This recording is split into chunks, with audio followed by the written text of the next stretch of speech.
Youcat question number 270. What is the church's stance on people who are divorced and remarried? She accepts them lovingly, following Jesus' example. Anyone who divorces after being married in the church and then during the lifetime of the spouse enters into a new union obviously contradicts Jesus' clear demand for the indissolubility of marriage. The church cannot abolish this demand. This retraction of fidelity is contrary to the Eucharist, in which it is precisely the irrevocable character of God's love that the church celebrates. That is why someone who lives in such a contradictory situation is not admitted to Holy Communion.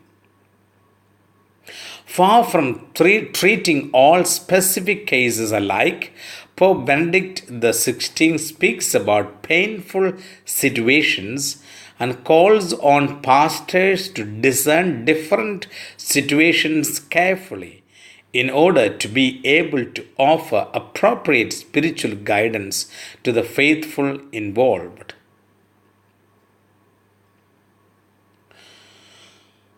Benedict XVI would say, "O spiritual director, dedication to the life of charity, works of penance, and commitment to the education of their children." No one is without a family in this world. The church is a home and family for everyone, especially those who labor and are heavily burdened, says Saint Pope John Paul II. Question number 271. What does it mean to say that the family is a church in miniature? What the church is on a large scale, the family is on a small scale, an image of God's love in human fellowship. Indeed, every marriage is perfected in openness to others, to the children that God sends, in mutual acceptance, in hospitality and being for others.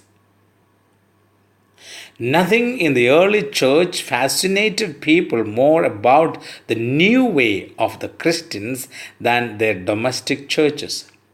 Often someone believed in the Lord together with all his household, and many believed and were baptized, says Acts 18:8. In an unbelieving world, islands of living faith were formed, places of prayer, mutual sharing, and cordial hospitality. Rome, Corinth, Antioch, the great cities of antiquity, were soon permeated with domestic churches that were like points of light.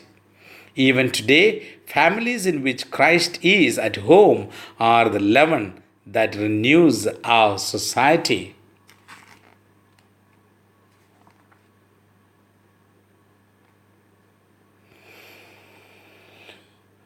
St. John Chrysostom would say, if you want someone to become Christian, let him live for a year in your house. God bless you all.